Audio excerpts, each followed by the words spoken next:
जय हिंद बच्चों। बच्चों आज हम फिज़िक्स क्लास 9th का पार्ट 7 स्टार्ट कर रहे हैं। इसमें हम पढ़ेंगे ग्रेविटी से रिलेटेड कुछ टॉपिक, और उसके बाद न्यूमेरिकल, और उसके बाद जो ग्राफ्स होते हैं टाइम डिस्टेंस वगैरह के, वो हम स्टडी करेंगे। पहले जो लेक्चर से हमने उसमें ये 3 फॉर्मूला प्रॉपरली रीड कर लिए थे, स्टडी कर लिए थे हमने। v is equal to u plus a t, h is equal to u t plus half a t square, and v square is equal to u square plus 2as। इन formulas को हमने read कर लिया था। ठीक है, अब हम स्टडी करेंगे कि अगर ये फॉर्मूले ग्रेविटेशनल इफेक्ट के अंडर अगर हम इनको यूज़ करें तो क्या होगा। देखिए, हम सबको पता है कि जो हमारा अर्थ है वो ग्रेविटेशनल इफेक्ट अप्लाई करता है। ग्रेविटेशनल इफेक्ट क्या होता है कि दो जो पॉइंट है, हम एज्यूम कर लें 2 पॉइंट या फिर 2 ऑब्जेक्ट हैं, वो एक दूसरे को अट्रैक्ट कर रही हैं on the basis of their mass.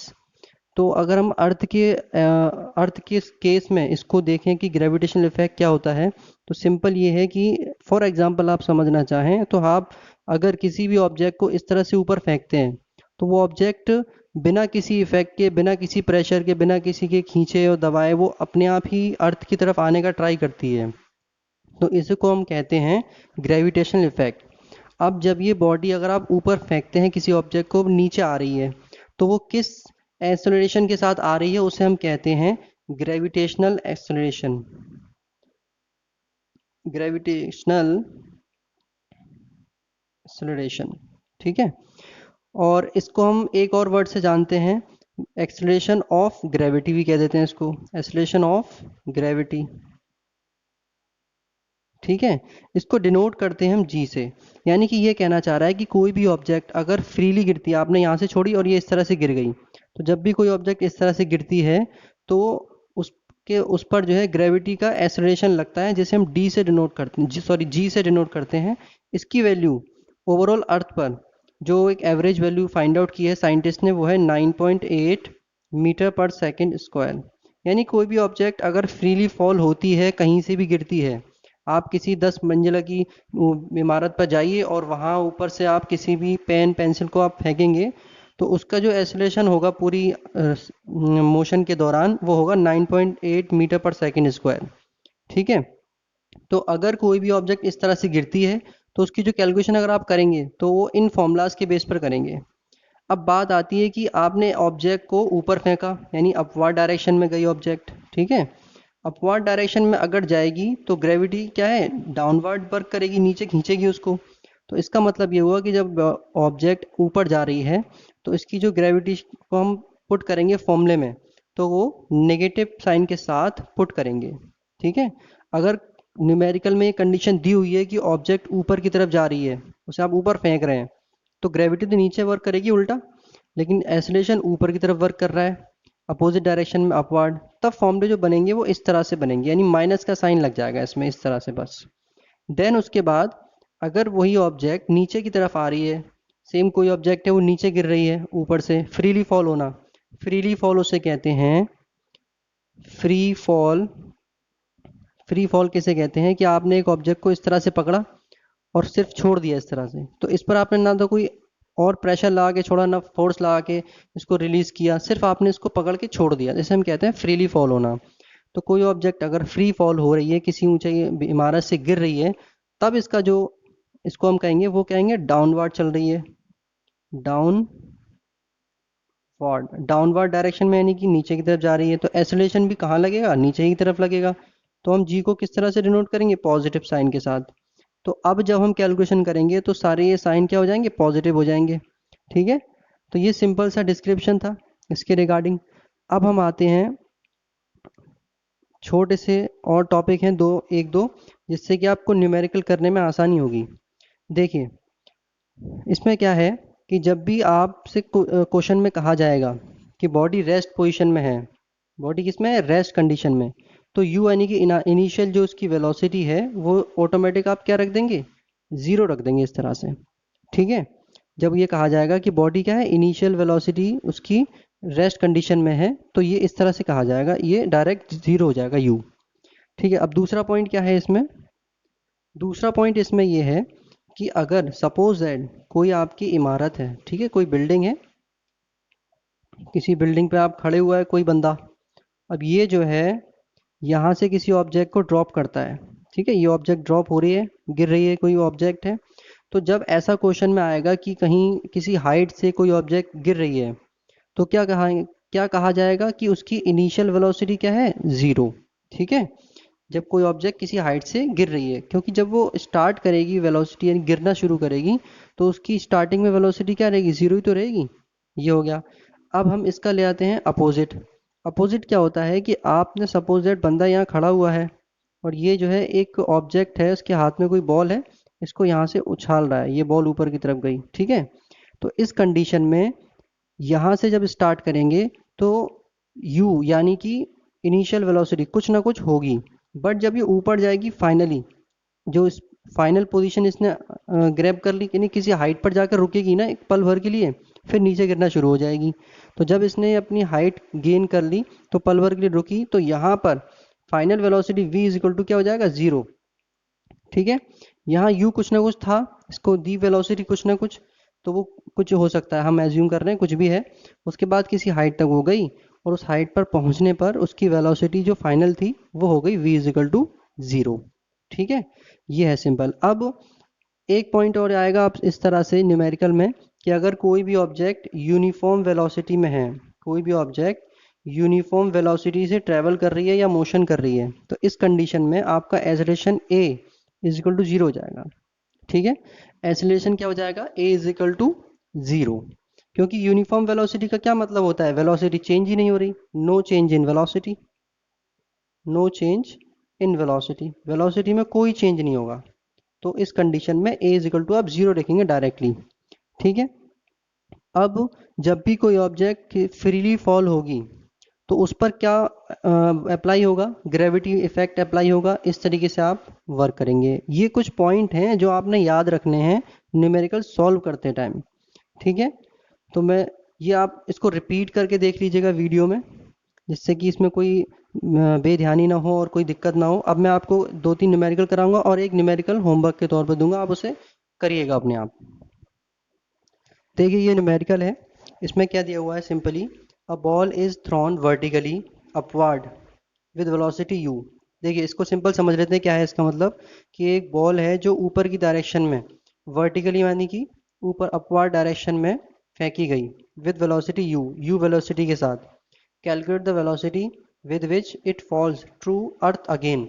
अब हमें वो वेलोसिटी कैलकुलेट करनी है कि ये दोबारा लौट कर आएगी तो किस वेलोसिटी से लौट कर आएगी। ठीक है, अब देखिए सिंपल सी चीज़ है। फर्स्ट ऑफ ऑल हमें पहली कंडीशन को फोकस करना है कि जब ये अपवर्ड डायरेक्शन में गई, अपवर्ड डायरेक्शन में फेंकी गई बॉल ऊपर नीचे से ऊपर की तरफ जा रही है, तो उस कंडीशन में कुछ ना कुछ इनिशियल वेलोसिटी रही होगी इसकी। ठीक है, इनिशियल वेलोसिटी कुछ ना कुछ रही होगी। इनिशियल वेलोसिटी हम एज्यूम कर लेते हैं u, जो कि इन्होंने खुद कहा था कि हमने कुछ इनिशियल वेलोसिटी दी है, वो क्या है, u। तो u हो गई। अब मैंने बताया था अभी पहले भी, अभी प्रीवियसली बताया है कि जब भी आप नीचे से ऊपर किसी ऑब्जेक्ट को फेंकते हैं तो फाइनल वेलोसिटी क्या हो जाती है, v is equal to zero. ठीक है, ये याद रखना। अब हमने पहला वाला फॉर्मूला पढ़ा है, v is equal to u plus a t. देखो अब ये बात हो रही है ग्रेविटी से इफेक्ट की, ग्रेविटी इफेक्ट की बात हो रही है, हमें पता है। देखो अर्थ की बात आ गई यहाँ पर, फ्री फॉल होना, अर्थ पर गिर रही है, अर्थ से दूर जा रही है। तो अब कंडीशन क्या है, अपवर्ड। अपवर्ड कंडीशन में एक ही जगह पे क्या रखते हैं, अब माइनस का जी, ग्रेविटी वाला एक्सेलरेशन। तो इसे हम क्या कहेंगे, v is equal to u minus g t. Simple, ये फॉर्मूला यूज होगा। अब हमें पता है कि v की वैल्यू यहाँ कितनी है, जीरो। u की जगह u रख दो, जी टी। तो zero is equal to u minus g t. G t को आप इधर लाएं, माइनस की जगह प्लस हो जाएगा, तो फॉर्मूला क्या बनेगा, g t is equal to u. Finally time period को अगर हम निकालना चाहें कि कितना टाइम लगा इसको, तो हम क्या निकालेंगे, t is equal to u upon g. This is the formula for time. ये टाइम कितना लगा इसको नीचे से ऊपर जाने में, वो वैल्यू है यू अपॉन जी। अब अगर हम बात करें, अगर ऑब्जेक्ट नीचे से ऊपर गई है, अब ऑब्जेक्ट डाउनवर्ड डायरेक्शन में आएगी। डाउनवर्ड डायरेक्शन में अगर ऑब्जेक्ट आती है ऊपर से नीचे की तरफ, तो इस कंडीशन में फॉर्मूला लगाएंगे हम v is equal to u plus a t same, but a की जगह पे क्या लगेगा प्लस का जी, ठीक है, प्लस का जी लगेगा। अब इस कंडीशन में इनिशियल वेलोसिटी क्या होगी, इनिशियल वेलोसिटी होगी आपकी जो हम पहले ही चल रहे थे u, इनिशियल को आप u से ही डिनोट करोगे, ठीक है, बट उस कंडीशन में u आपकी क्या हो जाएगी जीरो, और v कुछ ना कुछ होगी फाइनल वेलोसिटी, फाइनल वेलोसिटी कुछ ना कुछ होगी जिसे हम v से डिनोट कर रहे हैं, वो है आपकी sorry v is equal to v, ठीक है। ये वैल्यू हम पुट कर देंगे इस फॉर्मूले में, तो v की जगह पर v रख दीजिए, u पे 0 प्लस जी टी। अब टाइम पीरियड निकालेंगे अगर, तो g यहाँ डिवाइड में जाएगा, तो t sorry v upon g, this is the time period कि इस टाइम से इस टाइम पर वो ऊपर से नीचे लौट कर आएगी, ठीक है। अब एक हमने ये फॉर्मूला निकाला, दूसरा ये फॉर्मूला निकाला, तो इन्होंने ये पूछा था कि calculate velocity with which it falls to earth again, वो वेलोसिटी कैलकुलेट करनी है कि जिससे ये जो है ऊपर से नीचे गिर रही है, किस वेलोसिटी के साथ गिर रही है, तो वो वेलोसिटी कितनी है, v वेलोसिटी है वो, ठीक है। तो हम इसे लिख सकते हैं कि body falls back to the earth with the same velocity in the opposite direction with which it was thrown vertically upward, जिस वेलोसिटी के साथ बॉडी को फेंका गया था ऊपर की तरफ, उसी वेलोसिटी के साथ बॉडी नीचे आ रही होती है। क्यों है ऐसा, देखो हमने फेंका था बॉडी को u वेलोसिटी के साथ, ठीक है, और टाइम हमने चेक किया तो t is equal to t, time को हम देखें तो दोनों को इक्वल रख सकते हैं, तो u upon g is equal to v upon g, then u is equal to v हो गया, सिंपल, ठीक है। ये आपका सिंपल यहाँ प्रूफ हो जाता है कि जिस वेलोसिटी से आप बॉडी को थ्रोन वर्टिकली ऊपर फेंकते हैं, उसी वेलोसिटी से नीचे आ रही होती है वो। आई होप ये सिंपल सा टॉपिक है, समझ में आ गया होगा आपके न्यूमेरिकल।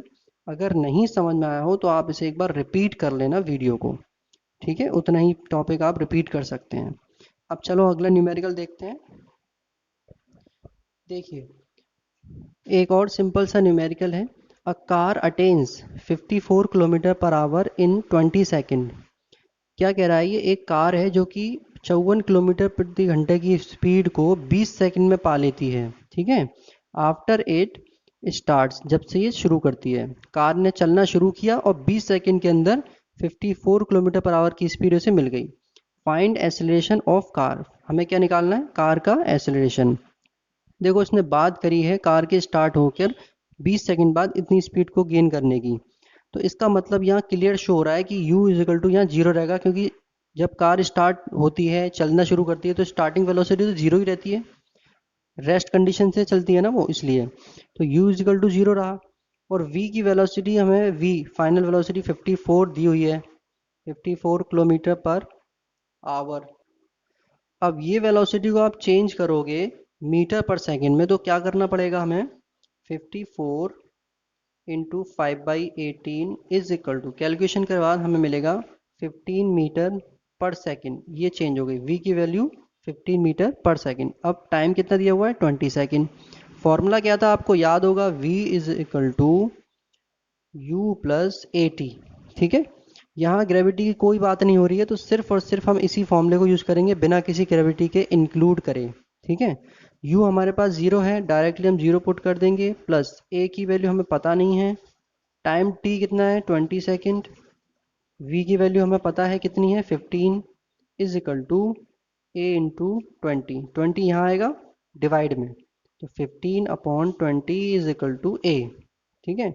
इसे आप थोड़ा सा सॉल्व कर लीजिए, सॉल्व करने के बाद आंसर आएगा a is equal to 0.75 metre per second square, this is the answer, ठीक है। इतना एक्सेलरेशन हो जाएगा कार का, ठीक है ना। अब मैं न्यूमेरिकल आपको नोट करके दे रहा हूँ, इस न्यूमेरिकल को आपने खुद से करना है, इसकी हिंट दे दूंगा मैं, ठीक है। Ball is thrown vertically, a ball is thrown vertically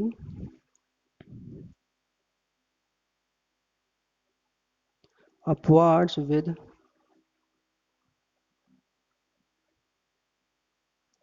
velocity of 20 meter per second, how high did ball go? ठीक है, g is equal to 9.8 metre per second आपको लेना है। तो क्या कह रहा है कि एक बॉल है वर्टिकल आपने ऊपर फेंकी है किसी वेलोसिटी के साथ, 20 मीटर पर सेकेंड की वेलोसिटी के साथ फेंकी है, तो कितनी ऊंचाई तक ये बॉल जाएगी। इतना हिंट है आपको कि इसमें formula v square is equal to u square plus 2gh का यूज़ होना है और h की वैल्यू आपको फाइंड आउट करनी है। ठीक है, जी आपको दिया हुआ है, सब कुछ दिया हुआ है, यहाँ से h निकाल लो बस आप।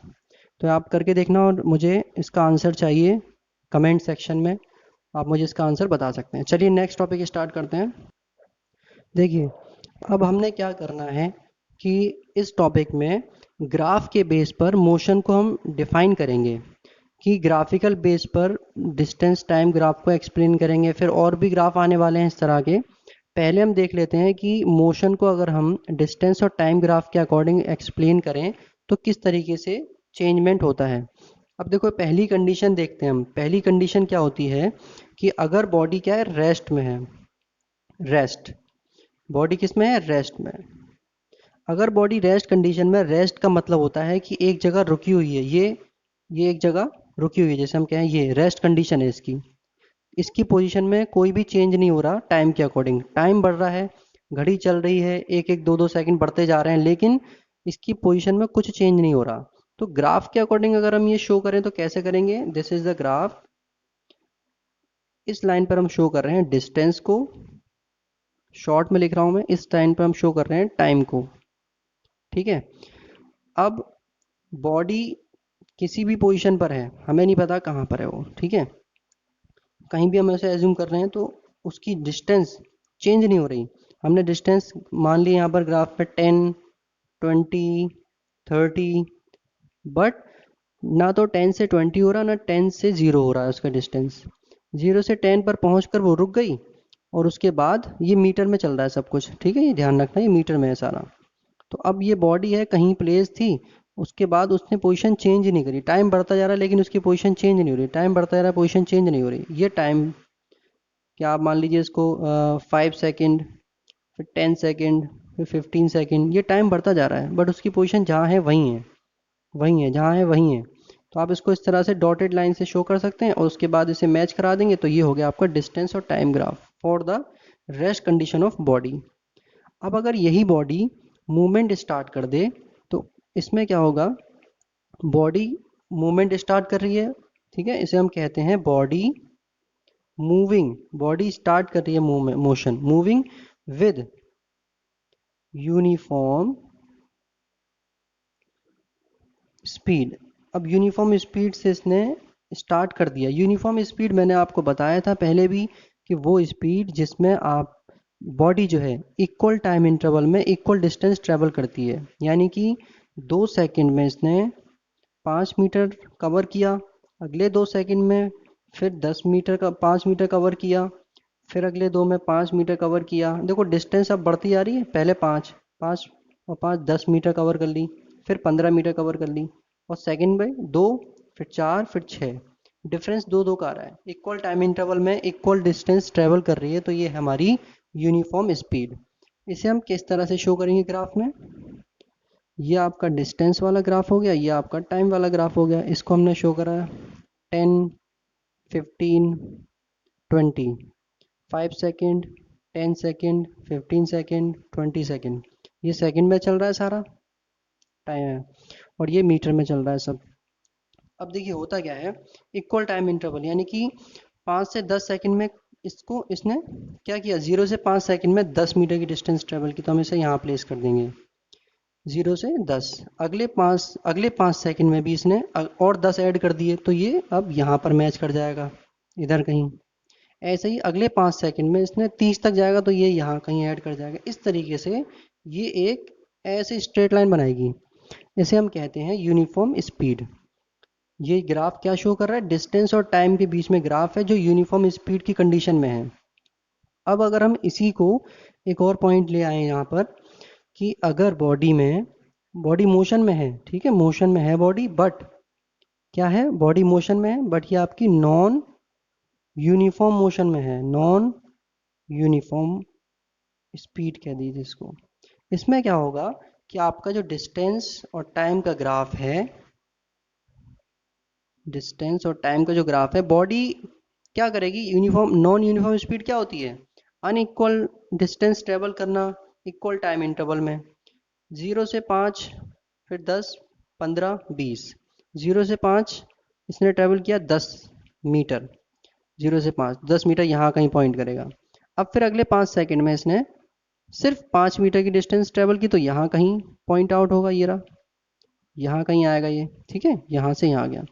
फिर अगले 5 सेकंड में इसने 3 मीटर की डिस्टेंस ट्रेवल की, तो 15, 16, 17, 18 मीटर पे आप इसको ग्राफ को लाएंगे तो वो यहाँ कहीं आएगा, ये रहा। तो इस तरीके से अगर आप इसे ज्वाइन कराएं तो कुछ इस तरीके से ये ऐसा ग्राफ बन जाएगा जो कि कर्विकल वे में जा रहा होगा, ठीक है। डिस्टेंस या तो इसकी बढ़ती जाएगी या घटती चली जाएगी, डिपेंड करता है स्पीड पर, ठीक है। तो ये ग्राफ एक कर्विकल शेप में आएगा। तो कर्विकल शेप आपका दो तरीके से हो सकता है इसका।